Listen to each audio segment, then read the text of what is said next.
नमस्कार दोस्तों, कैसे हैं आप सब लोग। आशा करती हूँ सब अच्छे होंगे। मैं प्रिया, वॉइस एंड फेस रीडर। दोस्तों, आज की कहानी का हमारा शीर्षक है हार गया लेकिन खुद से जीत गया। कितना ही प्यारा शीर्षक है दोस्तों। जब आप ये कहानी सुनेंगे और सोचेंगे कि हार गया, किससे हार गया लेकिन खुद से जीत गया, दोस्तों कितनी ही सुंदर कहानी का शीर्षक है। आशा करती हूँ सब लोग जुड़ जाएं मेरे साथ। और वैसे तो दिल्ली में अभी बहुत ठंड है, लेकिन सब लोग सो गए होंगे, लेकिन जो लोग भी जाग रहे हैं फटाफट मेरे साथ जुड़ जाएं और हम अपनी कहानी सुनानी शुरू करते हैं। दोस्तों, सब हाय लिखते चलें, हाय हेलो लिख दीजिए ताकि मुझे पता चल जाए कौन कौन लोग जाग रहे हैं, कौन कौन हैं। मैं सबका नाम बोलूँगी और आप लोग मेरी कहानी का, छोटी सी कहानी का आनंद लीजिए। हार गया लेकिन खुद से जीत गया। तो दोस्तों, शुरू करते हैं हम अपनी आज की कहानी। जुड़ते रहिए मेरे साथ, जल्दी जल्दी आ जाएं। दोस्तों नमस्कार, आप सभी का स्वागत है। आज मैं आपको ऐसी स्टोरी सुनाने जा रही हूँ जिसके पढ़ने के बाद आपकी ऊर्जा पहले जैसी नहीं रहेगी, डबल हो जाएगी। तो दोस्तों चलिए सुनते हैं। मोटिवेशनल कहानी है, शुरू करते हैं।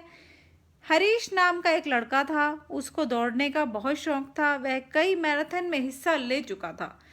मैराथन होती है दोस्तों, दौड़ होती है, एक लंबी रेस होती है। और परंतु वह किसी भी रेस को पूरा नहीं कर पाता था, बीच में ही थक जाता था। एक दिन उसने ठान लिया, चाहे कुछ भी हो जाए वह रेस जरूर पूरी करेगा। हरीश ने दौड़ना शुरू किया। धीरे धीरे सारे धावक आगे निकल रहे थे, मगर वह थक गया, फिर से थक गया दोस्तों। अब हरीश फिर से थक चुका था, वह रुक गया। फिर उसने खुद से बोला, अगर मैं दौड़ नहीं सकता कम से कम चल तो सकता हूँ। उसने ऐसा ही किया, वो धीरे धीरे चलने लगा। सब लोग दौड़ते हुए आगे निकल रहे थे और हरीश धीरे धीरे चल रहा था। अब वह धीरे धीरे चल रहा था, धीरे धीरे आगे बढ़ रहा था। कभी थक जाता था, कभी गिर जाता था, कभी फिर दौड़ना शुरू कर देता था दोस्तों। अब उसने खुद को बोला कि वह कैसे भी करके आज दौड़ को पूरी जरूर करेगा। अब दोस्तों, वो दौड़ में हिस्सा लेता था, फिर थक जाता था, फिर दौड़ में हिस्सा लेता था, फिर पूरी नहीं कर पाता था। जब भी मैराथन होती थी वो दौड़ता जरूर था। ये एक अच्छी आदत थी उसको कि वो चलने के लिए खड़ा जरूर होता था। तो आज की दौड़ पूरी करनी है, ऐसे जज्बे के साथ वो हर बार आता था, लेकिन थक जाता था। वह जिद करके वापस उठा। जिस दिन वो चलना उसने ठाना कि मैं दौड़ नहीं सकता, चलता हूँ, चलने के बाद वो गिर गया। गिरने के बाद उसने अपने आप को बोला कि उठ, दोबारा उठ, खड़ा हो और चल। वह जिद करके अपने आप से ही लड़कर चला, उठा और चलना शुरू किया दोस्तों। उसने अंत में उसने रेस पूरी कर ली।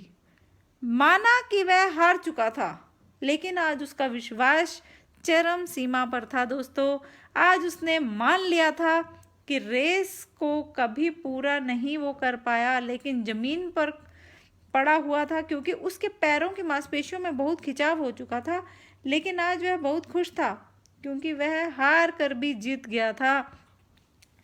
तो कभी पूरा न करने वाला रेस को धीरे धीरे चल के उसने अपनी रेस को पूरा किया। और उसके अंदर एक विश्वास था कि मैं कम से कम अपने आप से जीता, मैंने इस चक्कर को पूरा तो किया। दोस्तों, अपने जीवन में भी आपको ऐसा ही रहना है कि हम भी तो इस तरह की गलती करते हैं हमारी लाइफ में। कभी भी कोई परेशानी होती है तो उस काम को नहीं करते और छोड़ देते हैं। अगर आप एक स्टूडेंट हो और रोज 10 आवर्स की स्टडी करते हो, 10 घंटे पढ़ाई करते हो, किसी दिन कोई परेशानी की वजह से आप पढ़ाई नहीं कर पाते, मगर आपको भले ही 5 घंटे मिले हो, पढ़ना जरूर चाहिए दोस्तों। अगर आपको सीखने को मिलता है कि अगर हम लगातार बढ़ते रहेंगे तो एक दिन हम हार कर भी जीत जाएंगे दोस्तों, हम हार कर भी जीत जाएंगे। तो छोटे छोटे अपने कदम हैं दोस्तों, बढ़ाते जाइए, आगे बढ़ते जाइए। यही सफलता है, यही उसका नियम है। कभी गिर के संभलना, कभी संभल के आगे बढ़ना, कभी उससे भी आगे निकल जाना। तो अपने आप से लड़िए, अपने आप को ताकतवर बनाइए दोस्तों। कितनी अच्छी है छोटी सी कहानी। कितनी ही हमें कमेंट्स में बताना अगली कहानी कौन कौन सुनना चाहता है, कौन कौन लोग जाग रहे हैं, कौन कौन सुन रहे हैं हमारी कहानी को। तो दोस्तों कि हम अगली कहानी अपनी सुनाने जा रहे हैं। कौन कौन सुनना चाहेगा? ईमानदारी का फल। तो देखिए, हाय तो लिखिए, कम से कम हाय हेलो कुछ तो लिखें दोस्तों। जो हम अपना कहानी अगली सुनाने जा रहे हैं, ईमानदारी का फल। नमस्कार दोस्तों, आप सभी का फिर से स्वागत है जो अभी हमारे साथ जुड़े हैं। तो हम अगली कहानी सुनाने जा रहे हैं, ईमानदारी का फल। ईमानदारी का ज्ञान बताएगी। चलो शुरू करते हैं अगली ये हमारी नई कहानी। काफी समय पहले की बात है। प्रतापगढ़ नाम का एक राज्य था। वहां का राजा बहुत अच्छा था, मगर राजा को एक सुख नहीं था। वह किसी कि उसके कोई भी संतान नहीं थी। वह चाहता था कि अब वह राज्य के अंदर किसी योग्य बच्चे को गोद ले ले और उसका उत्तराधिकारी जो वो बच्चा है जिसको वो गोद लेगा वो बन जाए, उसकी बागडोर संभाल ले, उसकी राजा बनने की जो उसके अंदर कैपेबिलिटी है वो हो उस बच्चे में जिसको वो गोद ले। ऐसा बच्चा वो राजा तलाश कर रहा था। इसी को देखते हुए राजा ने राज्य में घोषणा करवा दी कि सभी बच्चे राजमहल में आ जाएं। राजा ने सभी बच्चों को पौधे लगाने के लिए अलग अलग प्रकार के बीज दे दिए। कहा कि अब हम 6 महीने बाद मिलेंगे, देखेंगे किसका पौधा सबसे अच्छा होगा।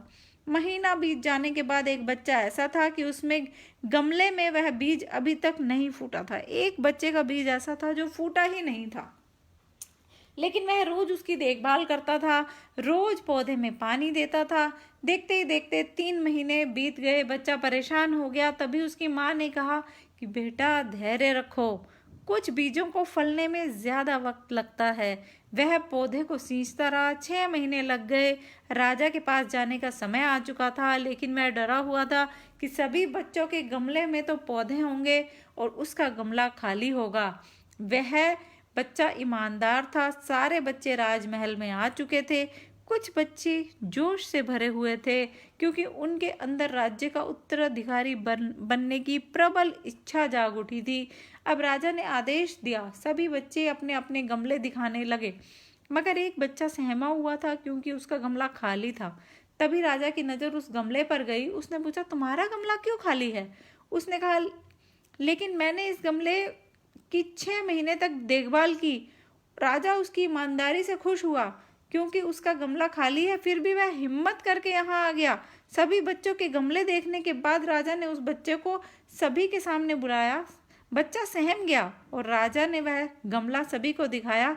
सभी बच्चे जोर जोर से हंसने लगे। राजा ने कहा, शांत हो जाइए, इतने खुश मत होइए। आप सभी के पास जो पौधे हैं वो सब बंजर हैं।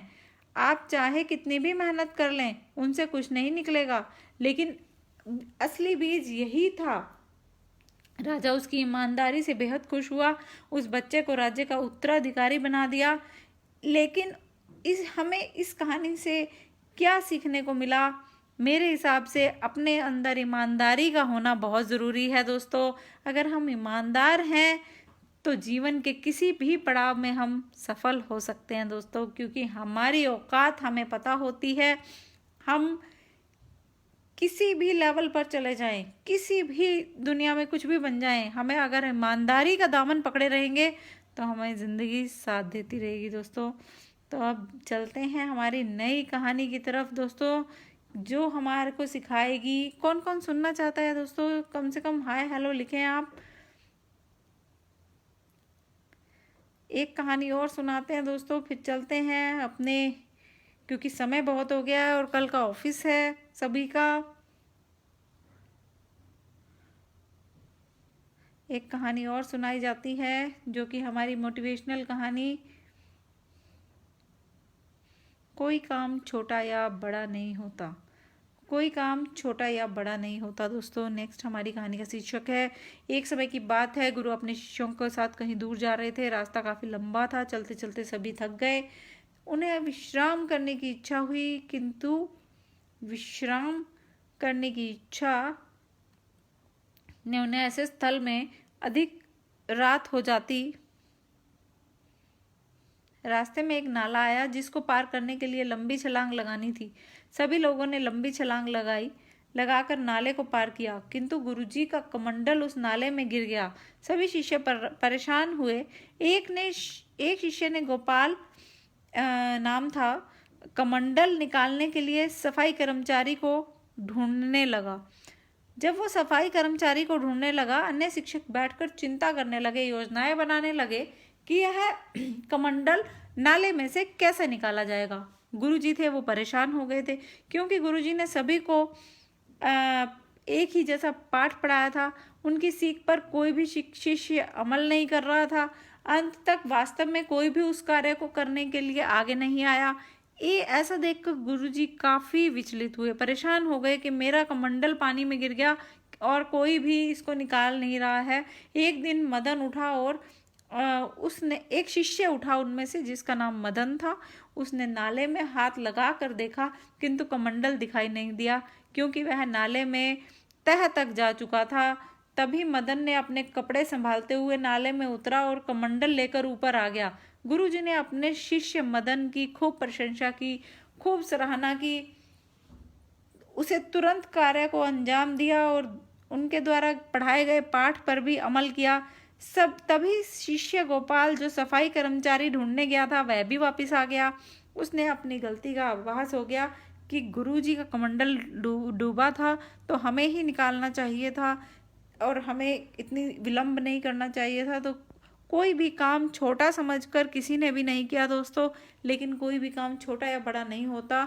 हमें अपने जीवन में साकार करने के लिए, अपना जीवन जीने के लिए कितने ही संकट आ जाएं, जब हमें संकट आते हैं, तो अभी कोरोना आया था दोस्तों, तो सभी के काम बंद हो गए और कैसा भी काम मिला सभी ने किया, कैसा ही था, और हेल्प भी एक दूसरे की सभी ने की।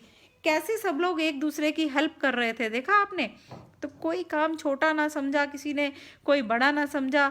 आपके कितने ही घरों में मेड्स चली गई थी, तो अपने घरों का काम जेंट्स ने भी किया, मिलजुल कर ही किया दोस्तों।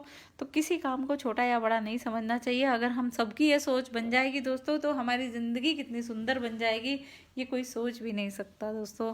तो आज का ये हमारा सेशन है। कोई जागना चाहता है हमारे साथ तो बताएं, हाय लिखें हमें, ताकि हम अपना सेशन या आगे बढ़ाएं, नहीं तो इसको विराम देते हैं। अगर आपका हाय आ जाता है तो मैं आगे चलती हूँ आप लोगों के साथ, और अपना लाइव सेशन करूँगी मैं। दिन के समय में अपना वॉइस एंड फेस रीडिंग का लाइव सेशन लेकर आऊँगी आपको सैटरडे और संडे को। तो लाइव सेशन में मेरे साथ जुड़िएगा अपने सवालों के साथ। जिनके जो भी सवाल होंगे तो मैं उनका आंसर करूँगी, ज़रूर करूँगी। अपने सवालों के साथ मेरे साथ जुड़िएगा दोस्तों। और फ्राइडे नाइट से आएंगे हम लोग, फ्राइडे नाइट, सैटरडे संडे, और फिर से हमारा वही शुरू हो जाएगा।